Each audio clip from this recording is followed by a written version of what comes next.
আরশোলা দাদার বউ ঝিনুক বুনু ফিরে আইছে, চলো তো একটু দেখি আরশোলা দাদাটা কি কয়। তোমার যদি মনে হয় মাঝে মধ্যে আমি একটু বেশি স্ট্রিক্ট হয়ে যাচ্ছি, স্ট্রিক্ট মানে তোমার বেটা আরশোলা যাওয়ার পরে তুমি অমন হয়ে গেছো।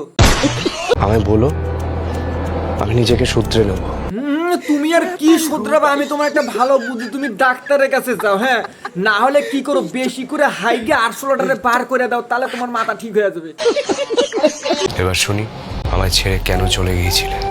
যাবে না, তুমি সেদিনকে রাতের বেলা বেচারিতে গান গাওয়াইতে গাওয়াইতে গাওয়াইতে বেচারি তুমি গলাটাই নষ্ট করে দিলা। তা যাবে না তে কি তুমি কও তো? হ্যাঁ, you know how much I love you. ও মাও, ইংলিশ বেচারি এবার গলি গেছে, কে একদম 100% বেচারি গলি গেছে এবার।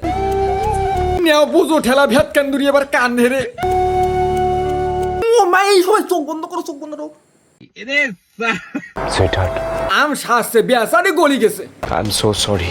তোমার সরি কর আগে বেচারি গলি গেছে তোমার ইংলিশ শুনিয়া। হ্যাঁ, প্লিজ আমায় ছেড়ে চলে যেও না। সে তো যাবে না, ঠিক আছে। তুমি কিন্তু পরে যে মাছ রাইতে উঠে পরে গান গাইতেই থাকো, গাইতে থাকো, গাইতে পারে পরে এমন যাবান যাবে না, পরে যে আরশোলা খায়াও তাল পাবা না। হ্যাঁ।